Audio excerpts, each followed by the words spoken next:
Bienvenue, chers téléspectateurs, dans un nouvel épisode de votre émission Depuis Washington. Nous abordons dans l'épisode de cette semaine les axes suivants. Maroc-États-Unis, un partenaire stratégique ancré dans les intérêts partagés en matière de paix, de sécurité et de prospérité. Monsieur Borita s'entretient à Washington avec le secrétaire d'État américain Anthony Blinken. Présidentielle américaine, à quoi ressemblera la politique étrangère des États-Unis sous l'ère Harris ou Trump? Les relations entre les États-Unis et le Maroc se sont consolidées en une alliance stratégique ancrée dans une longue tradition de respect mutuel et d'intérêts partagés. Ce partenariat aux multiples facettes s'articule tant autour des enjeux bilatéraux qu'internationaux.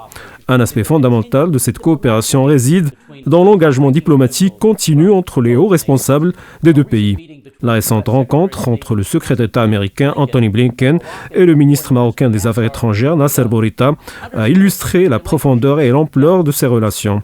Leurs discussions portaient sur des problématiques internationales majeures telles que le conflit au Sahel, la lutte contre le terrorisme en Afrique du Nord, ainsi que la question israélo-palestinienne. En outre, ils ont mis en exergue la nécessité d'une coopération économique renforcée face aux défis mondiaux croissants.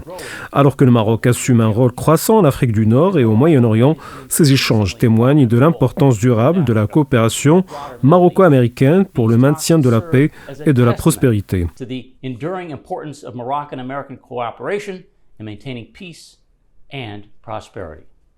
Monsieur Blinken a réaffirmé le soutien des États-Unis aux efforts de l'envoyé spécial des Nations Unies, Staffan de Mistura, visant à faire avancer les négociations en vue d'une solution politique durable au Sahara marocain. Il a réitéré que les États-Unis considèrent la proposition d'autonomie marocaine comme sérieuse, crédible et réaliste, offrant une perspective prometteuse pour répondre aux aspirations de la population au Sahara marocain. En fait, les élections américaines jouent un rôle déterminant dans les relations internationales, les changements de politique étrangère ayant un impact sur les enjeux mondiaux majeurs. La guerre à Gaza et au Liban, l'avenir de l'accord de Paris sur le climat, l'accord sur le nucléaire iranien, la réponse des États-Unis face à l'invasion russe de l'Ukraine, les tensions commerciales avec la Chine ainsi que les engagements au sein de l'OTAN dépendent tous des priorités de l'administration en place. De plus, l'approche américaine des crises humanitaires, telles qu'en Syrie ou au Yémen, pourrait évoluer en fonction de l'importance accordée à la diplomatie, à la défense et aux droits de l'homme. Alors que les États-Unis redéfinissent leur rôle sur la scène mondiale, il reste à voir comment les élections façonneront la trajectoire de ces défis internationaux cruciaux. Pour discuter de ce sujet et faire le point sur ce dossier, j'ai le plaisir d'accueillir aujourd'hui deux invités. Notre premier invité est M. Clark Cooper, chercheur principal au sein de l'Atlantic Council. Il a récemment exercé les fonctions de secrétaire adjoint aux affaires politico-militaires au département d'État américain. Auparavant, il a occupé divers postes à haute responsabilité sous l'administration de George W. Bush. Par ailleurs, il est récemment diplômé de l'Université d'Oxford où il a obtenu un master en administration des affaires. Nous accueillons également le Dr Edmund Gharib, universitaire éminent et auteur reconnu pour ses travaux sur la politique et la société du Moyen-Orient, ancien professeur à l'université de Georgetown et à l'université américaine. Il a dirigé le programme d'études sur le Moyen-Orient dans ces prestigieuses institutions. Comme à l'accoutumée, nous avons le plaisir d'être rejoints via Zoom par l'un de nos chroniqueurs, George Landrith, président de l'Institut Frontiers of Freedom depuis 1998. Cet institut, un groupe de réflexion conservateur en matière de politique publique, a été fondé par l'ancien sénateur américain Malcolm Wallop. Alors, avant d'entamer notre discussion d'aujourd'hui, nous nous tournons vers notre correspondante Jihan Mansour qui nous présentera un rapport mettant en lumière les rôles majeurs que le Maroc joue sur la scène régionale et internationale à travers sa coopération avec les États-Unis d'Amérique. Nous vous écoutons, Jihan. L'histoire de la contribution du Maroc au processus de paix au Moyen-Orient s'étend sur plusieurs décennies. Le Royaume du Maroc a été le théâtre des plus importants congrès arabes et islamiques en soutien au droit du peuple palestinien à établir un État indépendant avec El-Quds Est pour capitale, tout en coexistant pacifiquement avec Israël. Le Maroc a joué un rôle pionnier en facilitant les premiers dialogues de paix, notamment entre le président égyptien Anwar el-Sadat et le premier ministre israélien Menahem Begin, ce qui a abouti à la signature des accords de Camp David. Par la suite, le royaume a réuni Yitzhak Rabin et Yasser Arafat, conduisant à l'accord de Gaza-Jéricho, ainsi qu'à d'autres initiatives de paix portées par la diplomatie marocaine, visant à instaurer un Moyen-Orient stable et exempt de conflits. En dehors des initiatives politiques, le soutien constant et historique du Maroc à la cause palestinienne se manifeste à travers les actions de la fondation Beit Mel el-Quds, émanation du comité El-Quds présidé par Sa Majesté le roi Mohammed VI. محمد السادس وما ينجزه من مشاريع مساندة للمدينة المقدسة. Cette fondation met en œuvre divers projets en faveur de la ville sainte. Les récentes initiatives de Sa Majesté, notamment l'envoi d'une aide humanitaire à la population de Gaza, illustrent l'engagement constant du Maroc à protéger les civils, un principe fermement ancré dans la doctrine de la diplomatie marocaine, guidée par le roi Mohammed VI. Ce dernier réitère à chaque occasion son appel à la paix et son rejet catégorique de l'extrémisme et de la violence, quelle qu'en soit l'origine. L'ouverture du Maroc et ses relations avec toutes les parties prenantes au conflit lui confèrent une crédibilité et une excellence reconnues. Ce positionnement unique permet au royaume de rapprocher les points de vue, de dissoudre les divergences et de s'affirmer en tant que médiateur juste et fiable.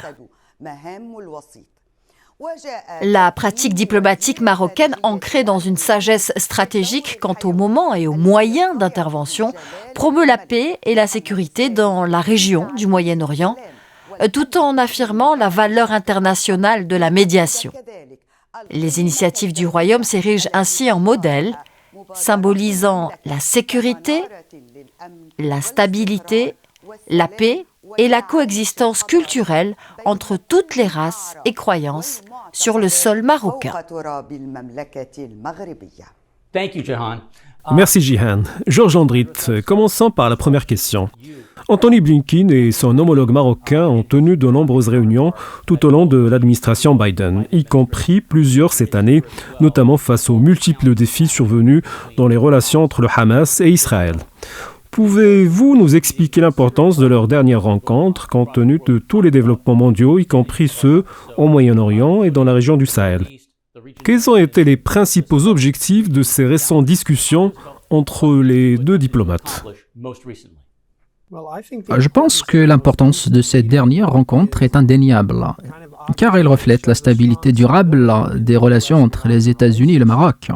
Nous sommes alliés et amis depuis environ 2050 ans, bien avant même que les États-Unis ne deviennent une nation telle que définie par notre Constitution. Il est important de souligner que malgré les tentatives de l'administration Biden de renverser un grand nombre de politiques de l'administration précédente, cette relation est restée inchangée. Ces changements politiques ont sans doute contribué à attiser les conflits et les troubles à travers le monde. Mais je me réjouis que sur cette question précise, notre pays ait maintenu une position cohérente en soutenant notre ami et allié de longue date, le Maroc. Cette rencontre souligne l'importance de cette amitié que nous considérons comme fondamentale. Le Maroc a une longue tradition de promotion de la paix et de la sécurité tant au Moyen-Orient que sur la scène internationale. Maintenir cette alliance n'est pas simplement un vestige historique, mais revêt une importance concrète et actuelle. Le Maroc s'est illustré comme un leader mondial dans ses efforts pour résoudre l'impasse politique en Libye et trouver des solutions durables à l'instabilité de la région du Sahel.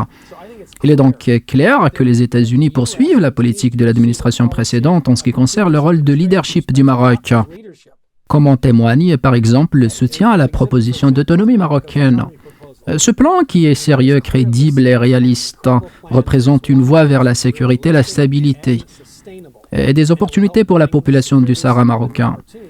Cette réunion est un signe positif que les États-Unis et le Maroc demeurent des alliés solides et contribuent de collaborer étroitement, comme ils l'ont fait pendant de nombreuses décennies sur des questions d'importance majeure.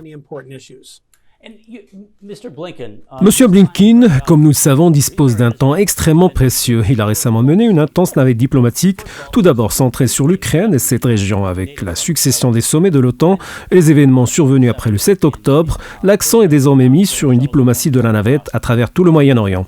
Dans ce contexte, le Maroc a pris un rôle de plus en plus important au Moyen-Orient et en Afrique du Nord. Comment voyez-vous l'évolution de ce partenariat entre les États-Unis et le Maroc à travers l'influence grandissante de ces deux nations, notamment en ce qui concerne leurs priorités respectives dans la gestion du conflit israélo-palestinien?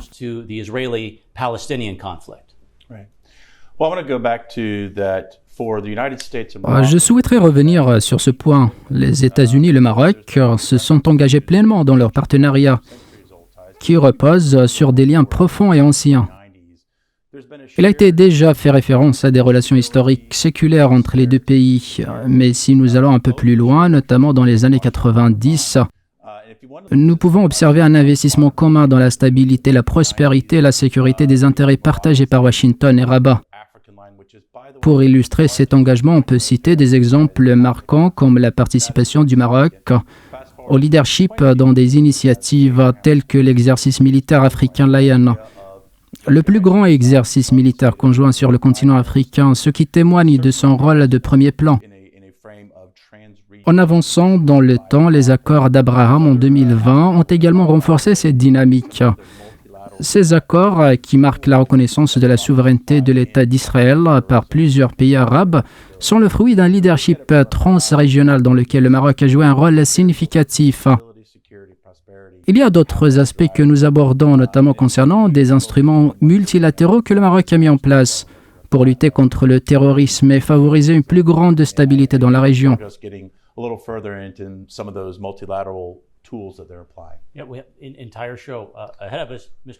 Je me tourne à présent vers Dr Edmoun Gharib. Lors de sa rencontre avec le ministre marocain des Affaires étrangères, M. Blinken a déclaré, je cite, « Le Maroc est un partenaire essentiel des États-Unis. J'apprécie profondément non seulement les relations entre nos deux pays, mais également le partenariat que j'entretiens avec mon ami, le ministre des Affaires étrangères. » Fin de citation. Il est évident qu'un lien étroit existe entre ces deux diplomates. À votre avis, qu'est-ce qui confère à cette relation entre les deux responsables et leur pays une telle valeur et importance? Cette relation remonte à une époque très ancienne. En fait, le Maroc a probablement été le premier pays à reconnaître officiellement les États-Unis. Le sultan Sidi Mohamed Ben Abdallah avait établi des liens diplomatiques avec les États-Unis à l'époque et une correspondance fut échangée, notamment une lettre du président George Washington. Ces relations incluaient également des échanges économiques, ce qui a permis de résoudre certains problèmes de l'époque. Les liens entre les deux nations ont toujours été étroits. Un fait historique souvent méconnu en Occident, mais très significatif, est que durant la Seconde Guerre mondiale, le roi Mohamed V a protégé les Juifs des persécutions nazies. Cet acte courageux a été profondément apprécié par les communautés juives et d'autres à travers le monde, reflétant également la nature harmonieuse des relations au sein du Maroc à cette époque. Cependant, l'aspect le plus important aujourd'hui est que les États-Unis reconnaissent l'importance stratégique de leurs relations avec le Maroc. Cette relation englobe non seulement des questions de sécurité et de coopération militaire, mais elle s'étend également à des domaines essentiels tels que l'éducation et le développement économique, qui renforcent encore davantage les liens entre les deux pays. Clark Cooper, M. Blinken a également souligné que les deux parties suivent de très près et en temps réel les événements au Moyen-Orient, notamment face aux défis posés par les actions d'Israël vis-à-vis du Hezbollah, ainsi que les différents dispositifs de communication et les assassinats de dirigeants du Hezbollah. Il est évident que le Maroc peut jouer un rôle apaisant dans cette situation, comme il a tenté de le faire à plusieurs reprises. De plus, le roi du Maroc et les États-Unis ont fourni une aide considérable au peuple palestinien, tant à Gaza qu'ailleurs. Quelles mesures supplémentaires ces deux parties pourraient-elles envisager pour collaborer plus étroitement et travailler ensemble en vue de résoudre ce problème humanitaire majeur et le défi persistant que représente la guerre au Moyen-Orient? Si l'on se limite à la question humanitaire à Gaza, un aspect qui a été largement négligé est l'engagement des États signataires des accords pour faire face à cette crise. Il ne s'agit donc pas seulement du Royaume du Maroc, mais aussi des Émirats arabes unis et du Royaume de Bahreïn qui ont pris des mesures pour soutenir ces efforts. Cependant, lorsqu'on examine la paix et la stabilité non seulement à Gaza, mais dans toute la région, il est crucial de revenir sur les initiatives que le Maroc a menées en partenariat avec les États-Unis. Et ce pour promouvoir la stabilité et lutter contre le terrorisme. Je souhaiterais également évoquer certains de ces outils qui, comme mentionné précédemment, incluent l'exercice africain Lion des années 90, une opération militaire de grande envergure impliquant des milliers de soldats, la plus importante du genre sur le continent africain. Mais au-delà, le Maroc s'est distingué bien avant d'autres nations en rejoignant plusieurs entités multilatérales de lutte contre le terrorisme dans une initiative transsaharienne en 2005. En 2011, les États-Unis ont invité le Maroc à rejoindre une coalition plus large, le Forum mondial de lutte contre le terrorisme. Cette participation s'est renforcée en 2014 avec l'engagement du Maroc dans l'initiative globale contre Daesh. Le Maroc s'est engagé dans ces initiatives non seulement pour combattre le terrorisme, mais aussi pour contribuer à la stabilité régionale. Ce rôle s'ajoute à son statut de contributeur majeur aux opérations de maintien de la paix, figurant parmi les 10 premiers contributeurs dans le cadre multilatéral des Nations Unies. L'implication du Maroc dans ces opérations montre clairement son engagement à soutenir la lutte contre le terrorisme et à promouvoir la stabilité et la prospérité régionale.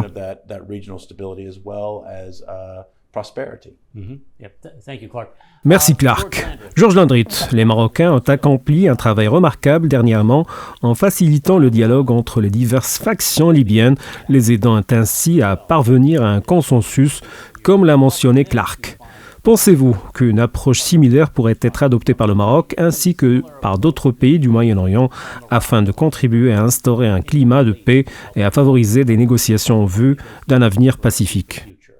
Je pense que le Maroc dispose d'un solide héritage en matière de recherche de solutions réalistes et durables aux conflits et aux situations d'instabilité.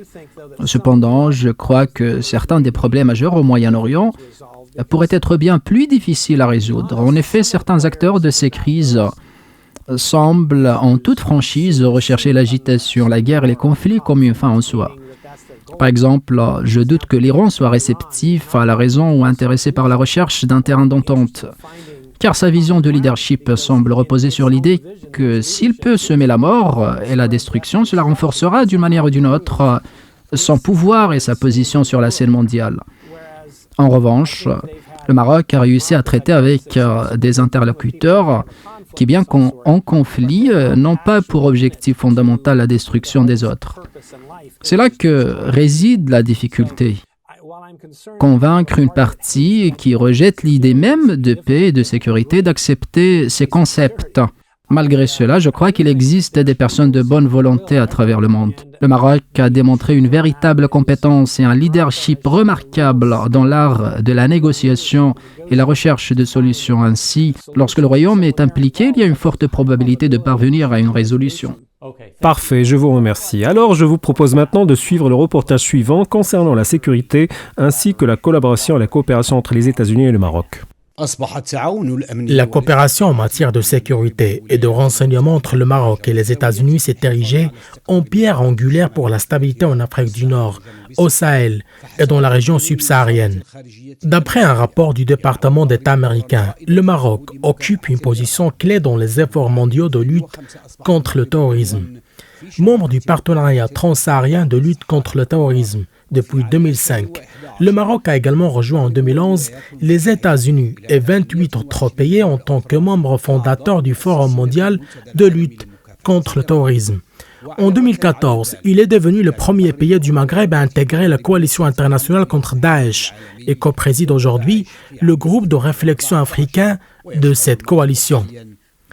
Grâce à sa position géographique stratégique, le Maroc est un partenaire essentiel dans la lutte contre les organisations terroristes et les crimes transnationaux tels que Daesh et Al-Qaïda dans les régions du Sahara et du Sahel. Fort de sa stratégie sécuritaire avancée, le Royaume joue un rôle primordial dans la neutralisation de nombreux projets terroristes, tant sur son propre territoire qu'à travers des initiatives de coopération internationale.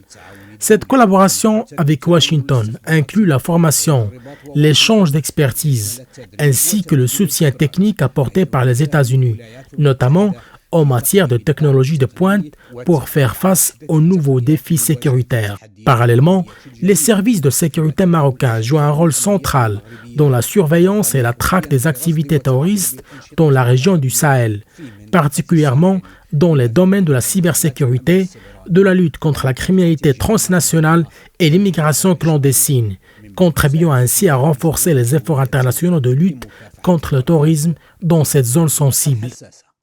Nous vous remercions. Edmond Ralib, le porte-parole du département d'État, Mathieu Miller, a déclaré dans un communiqué publié juste après la rencontre entre le secrétaire Blinken et le ministre des Affaires étrangères Borita, que je cite, « Le secrétaire a réaffirmé notre plein soutien au secrétaire général de l'ONU et à son envoyé personnel, Staffan de Mistura, ainsi qu'à leurs efforts pour faire avancer les négociations visant à une solution politique durable, juste et digne pour le Sahara marocain, et ce, sans plus tarder. » Il a également souligné que les États-Unis continuent de considérer la proposition d'autonomie marocaine comme une approche sérieuse, crédible et réaliste, susceptible de répondre aux aspirations de la population du Sahara marocain.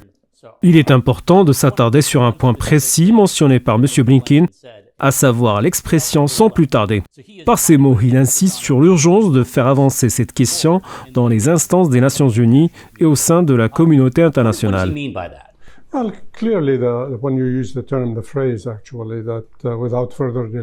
Il est évident que l'expression « sans plus tarder » revêt une signification diplomatique particulière.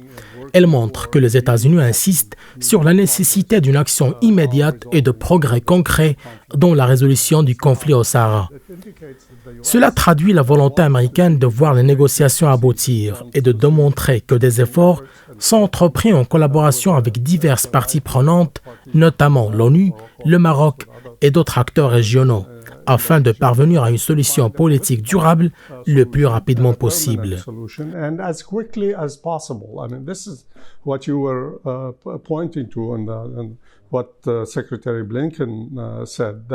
C'est ce que le secrétaire Blinken a voulu souligner. Le gouvernement américain souhaite vivement voir les démarches en vue de la résolution de ce conflit avancer de manière rapide et efficace, sans retards inutiles ou tergiversations. Cette déclaration témoigne de l'engagement des États-Unis dans cette initiative. Et bien sûr, Staffan de Mistura, l'envoyé personnel de l'ONU, bénéficie d'un soutien important pour trouver une solution.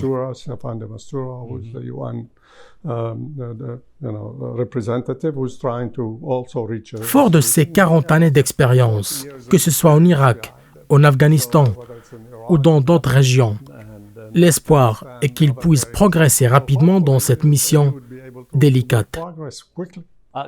Clark, j'aimerais que vous approfondissiez certains des points que vous avez abordés précédemment. Vous avez mentionné African Lion ainsi que la coopération entre les forces armées et les services de renseignement des États-Unis et du Maroc. Le 8 avril, le département d'État américain a publié un rapport sur la collaboration en matière de sécurité avec le Maroc, indiquant que ce dernier joue un rôle essentiel dans les efforts de lutte contre le terrorisme menés par les États-Unis. Depuis 2005, le Maroc fait partie du partenariat transsaharien de lutte contre le terrorisme. De plus, en 2011, le Maroc et les États-Unis se sont joints à 28 autres d'autres pays pour fonder le Forum mondial de lutte contre le terrorisme.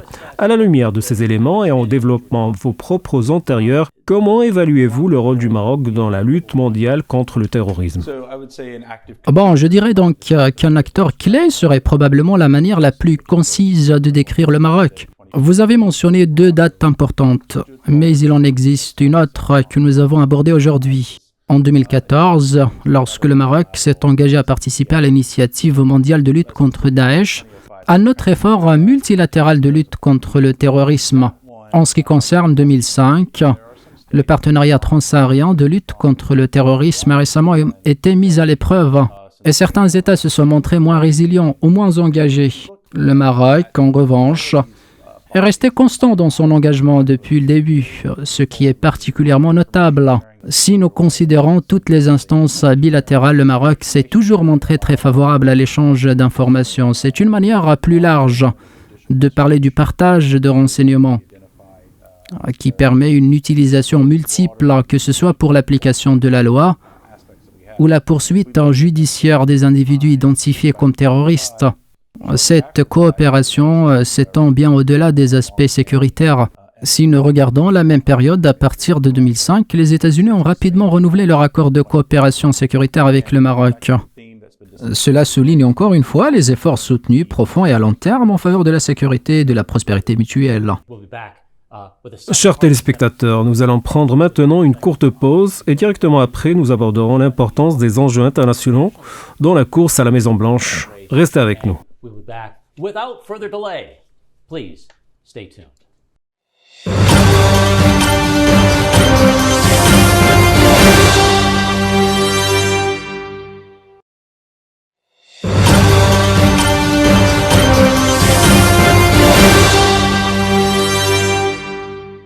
Welcome back to part 2 of Min. Chers téléspectateurs, nous voilà de retour pour la suite de votre émission depuis Washington. Major shifts in foreign policy.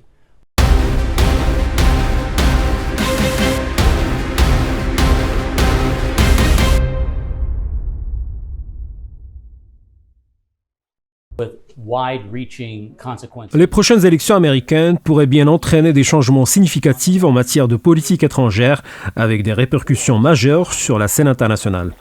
Parmi les sujets les plus sensibles figurent les conflits à Gaza et au Liban, l'engagement des États-Unis envers l'action climatique dans le cadre de l'accord de Paris, l'échec des négociations sur le nucléaire iranien, ainsi que la stratégie américaine vis-à-vis de l'Ukraine et de la Chine.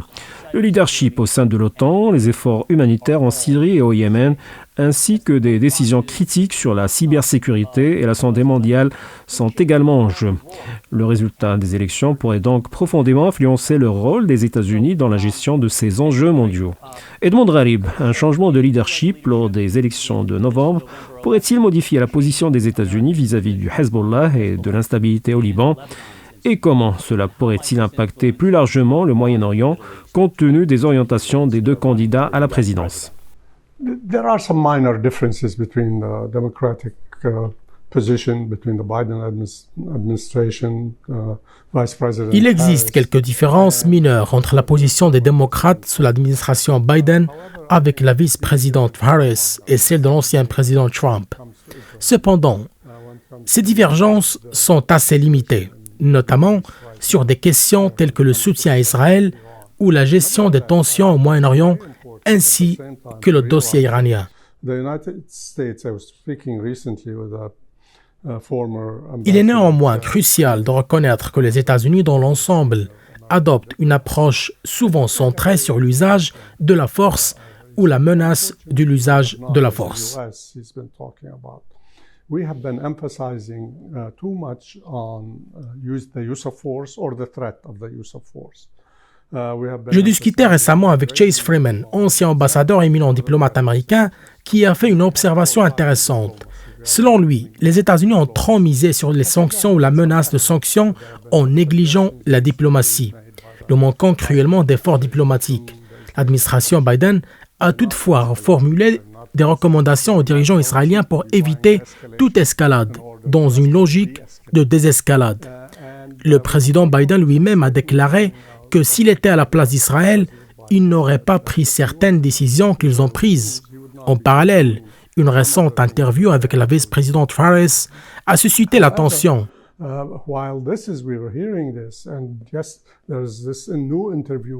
Lorsqu'on lui a demandé si elle considérait Netanyahou comme un allié proche, sa réponse a été que la question devait plutôt se concentrer sur les relations entre les peuples israéliens et américains plutôt que sur un individu. Malgré cela, l'actuelle administration semble avoir offert un soutien très fort à Israël, mais sans exercer les pressions que d'autres présidents avaient pu mettre en place auparavant.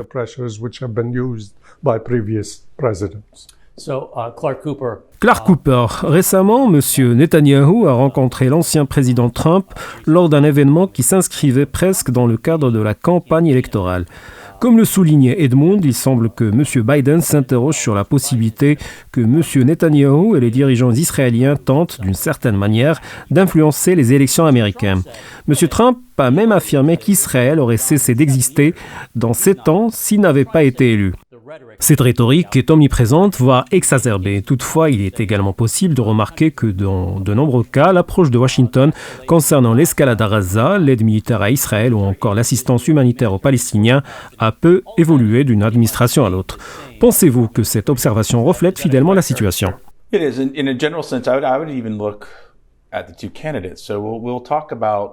Il s'agit là d'une observation générale. En examinant les deux candidats, nous abordons des questions politiques et statutaires. Toutefois, lorsqu'on compare l'ancien président Trump et la vice-présidente Harris, on remarque que peu de différences subsistent dans les grandes lignes de leur position. Tous deux ont exprimé leur volonté de mettre un terme non seulement à la crise humanitaire à Gaza, mais aussi au conflit en lui-même. Les défis résident dans la manière d'y parvenir, et il est clair que les deux camps n'ont pas toujours été explicites quant aux moyens à mettre en œuvre pour y parvenir. Cela soulève la question des outils et des instruments politiques à utiliser. Cependant, ils ont affirmé de manière constante que la résolution de cette situation tragique relevait de l'intérêt des États-Unis. Concernant l'assistance, notamment l'aide militaire à Israël, il est important de noter qu'il existe une politique américaine bien établie et des cadres législatifs en place.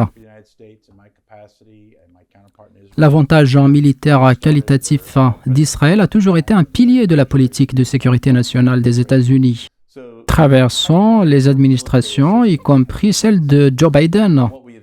En outre, il convient d'examiner la continuité de cet avantage ainsi que le groupe de planification militaire interarmée que j'ai eu l'honneur de présider pour les États-Unis, tandis que mon homologue israélien faisait de même pour son pays. Ce mécanisme, initié sous l'administration Reagan, a perduré à travers les gouvernements successifs. En ce qui concerne l'aide militaire, la cohérence a toujours été de mise. Ce que nous avons vu croître en parallèle en raison des nécessités humanitaires, c'est l'augmentation des aides destinées à Gaza. Merci Clark. Georges Andrit, venons-en à présent aux questions liées à l'environnement, à l'énergie et au changement climatique. Comment les résultats des élections américaines pourraient-ils influencer l'avenir dans ces domaines? Des aspects tels que l'accord de Paris, de nouvelles stratégies pour lutter contre les changements climatiques, le financement ainsi que d'autres sujets clés semblent être marqués par des divergences notables entre les deux candidats à la présidence.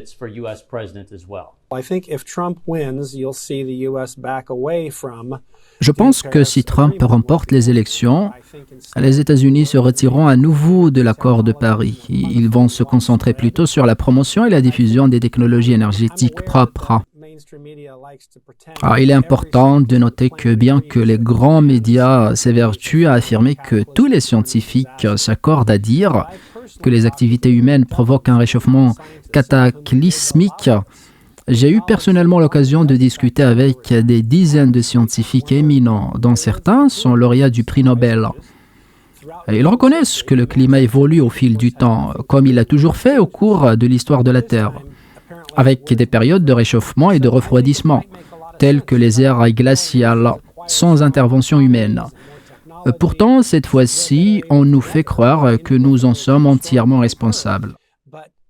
Je pense qu'il serait plus judicieux de concentrer nos efforts sur le renforcement des économies des pays en développement, sur l'accès aux technologies, afin qu'ils soient mieux préparés à affronter les défis climatiques futurs.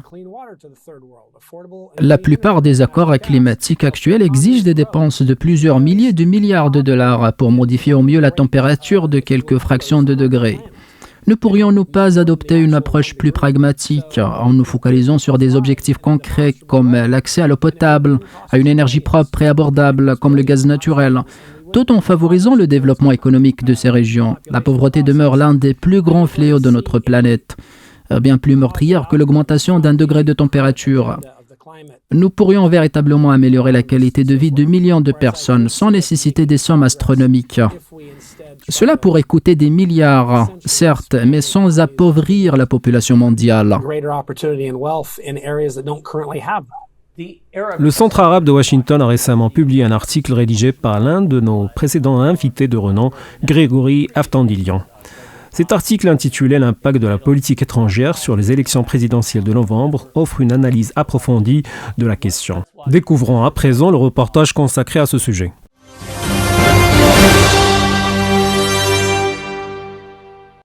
Le Centre arabe de Washington a publié une étude menée par le chercheur Grégory Aftandilian intitulée « L'impact de la politique étrangère sur les élections présidentielles de novembre ». Le chercheur commence son analyse en affirmant que les élections présidentielles américaines sont généralement influencées par des enjeux internes, notamment économiques. Cependant, la confiance de nos candidats quant à une victoire sur le plan de la politique étrangère s'avère souvent éphémère, comme ce fut le cas pour George H.W. Bush, qui, bien qu'ayant réussi à expulser les forces irakiennes du Koweït en 1991, a perdu les élections en raison de la récession économique. L'auteur ajoute que dans une course aussi serrée que celle actuelle entre l'ancien président Donald Trump et la vice-présidente Kamala Harris, les questions de politique étrangère pourraient s'avérer décisives. Cela est d'autant plus vrai que la perception des électeurs sur la gestion par les candidats des conflits en cours entre Israël, le Hamas et le Hezbollah, ainsi que la guerre entre la Russie et l'Ukraine, pourrait influencer les résultats dans les États pivots et, par conséquent, le résultat global des élections. Concernant la campagne actuelle, le chercheur souligne que Kamala Harris a globalement suivi l'approche de Joe Biden en matière de politique étrangère, tout en adoptant un ton légèrement différent au sujet du conflit à Gaza. Elle semble avoir compris que le soutien inconditionnel de Biden à Israël risquait de lui faire perdre une partie des électeurs démocrates, notamment les Arabes qui représentent environ 5% de l'électorat dans l'État clé du Michigan. En conclusion, l'auteur indique que Harris espérait peut-être parvenir à un cessez-le-feu à Gaza avant les élections pour apaiser la colère des électeurs arabo-américains, mais cette perspective semble s'éloigner. De plus, la question centrale reste de savoir si ces électeurs dans les États pivots vont revenir au Parti démocrate, s'abstenir de voter ou soutenir Trump ou un candidat tiers.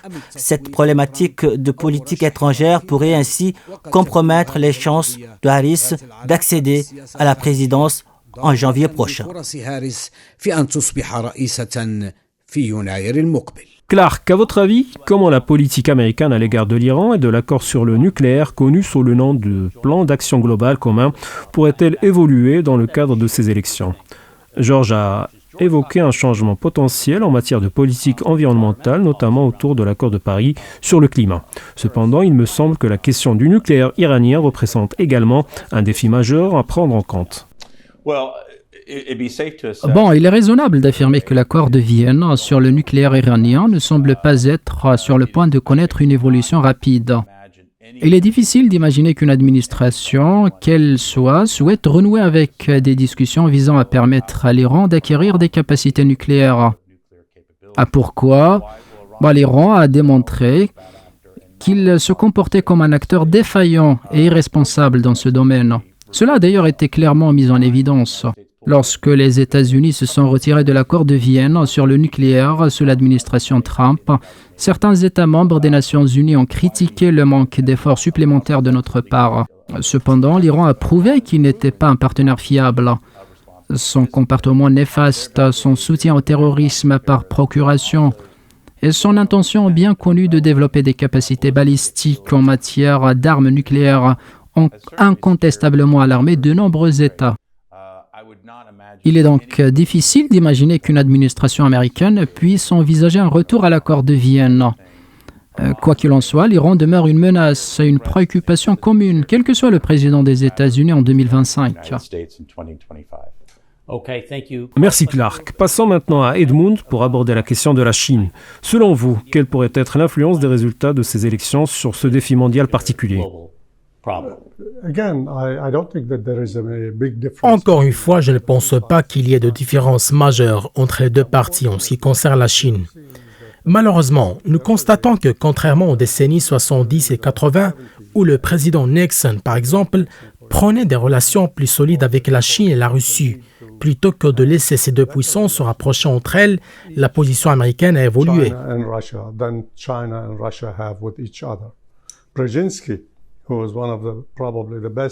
Des stratèges tels que Brzezinski et dans une certaine mesure Kissinger insistaient sur cette vision. Mais plus récemment, les États-Unis ont adopté une posture différente, considérant ces deux nations comme des adversaires, sinon des ennemis. Il y a également eu un certain déni des changements mondiaux en cours. Quant au point que vous avez soulevé, je pense notamment aux différents commerciaux comme les droits de douane qui pourraient évoluer dans les deux sens, soit être renforcés, soit assouplis. Par ailleurs, une attitude plus agressive pourrait émerger, étant donné les récentes menaces venant de hauts responsables à propos de la possibilité d'une guerre liée à Taïwan. Cependant, il est possible que nous assistions à davantage de négociations, ce qui serait particulièrement significatif. Je crois qu'un soutien militaire à Taïwan se maintiendra, quelle que soit l'administration en place.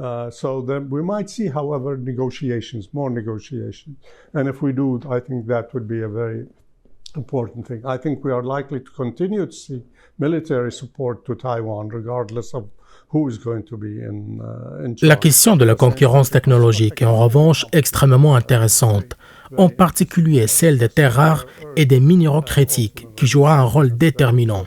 Les contrôles à l'exportation deviendront également un enjeu important. Quant à la direction que prendra cette politique, cela reste incertain. Les décisions futures dépendront des priorités de la nouvelle administration et de l'évolution des situations en mer de Chine méridionale, en Asie, ainsi qu'en Ukraine et au Moyen-Orient. Cette reformulation conserve la complicité et la portée du sujet, tout en assurant une meilleure fluidité et un langage soutenu. Passons maintenant à Georges Landrit. Nous assistons actuellement à une crise humanitaire d'envergure. Cela se manifeste à Gaza, au Venezuela, à la frontière sud des États-Unis, au Myanmar, ainsi que dans la Corne de l'Afrique. Georges, pourriez-vous nous éclairer sur la manière dont cette situation pourrait évoluer sous une éventuelle administration Trump ou une éventuelle administration Kamala Harris en 2025 et au-delà? Certains des problèmes que nous observons dans le monde, notamment ceux liés à l'Iran, pourraient certainement s'atténuer, voire disparaître si Donald Trump était réélu. Je pense qu'il mettrait en œuvre des mesures significatives pour s'assurer que nous ne leur fournissons pas les ressources nécessaires pour engendrer des conflits et des risques à travers le monde. Par conséquent, je crois que Donald Trump pourrait jouer un rôle très influent dans ce domaine, car il existe plusieurs actions relativement simples à entreprendre pour rapidement limiter l'influence de l'Iran. Comment voyez-vous le défi actuel en Syrie et dans la région? Je pense que cela s'inscrit d'une certaine manière dans des conflits plus larges qui se déroulent dans la région. La Syrie est un pays d'une importance significative, confronté à des menaces émanant d'extrémistes radicaux. Nous avons également observé des interventions étrangères de la part de diverses parties, ainsi que des sanctions très sévères, qui en réalité n'ont pas modifié la position du gouvernement en place, mais ont entraîné de lourdes souffrances pour la population locale. Intelligence artificielle, cyberguerre, désinformation, comment les résultats des élections américaines pourraient-ils influencer la coopération mondiale en matière de sécurité, en particulier face à nos adversaires, à savoir la Russie et la Chine? Pourriez-vous nous en parler dans un instant? L'espace multilatéral présente un intérêt certain, mais il n'existe pas de verrouillage sur la technologie ni de contrôle d'exportation rigoureux imposé par un État en particulier. Cela signifie que les États-Unis, quel que soit le président, devront travailler en étroite collaboration et s'efforcer de constituer des coalitions ou des mini-groupes multilatéraux dans le domaine de la géotechnique, et ce afin d'établir des normes en matière de cybersécurité. De plus, la coopération avec des États partageant des visions similaires sur le développement technologique, dont la plupart des applications seront à double usage, devient essentielle. Parfait. Alors le mot-clé ici est la coopération. Je tiens à remercier Clark et Edmund d'avoir contribué à une conclusion rapide, ainsi que vous, chers téléspectateurs, d'avoir suivi cet épisode de votre émission depuis Washington. Nous espérons que vous avez apprécié cette discussion et peut-être acquis de nouvelles connaissances. N'oubliez pas de suivre les plateformes de Médien TV sur les réseaux sociaux. Je souhaite également exprimer ma gratitude à Clark Cooper, Edmund Gharib, notre chroniqueur, Georges Landrit, notre correspondant Jihan Mansour, ainsi qu'à l'équipe de production dirigée par notre directeur et producteur Mohamed Saïd Al-Wafi. Mark Pfeiffer vous salue chaleureusement et vous donne rendez-vous au prochain épisode. À très bientôt. Episode of Min Washington.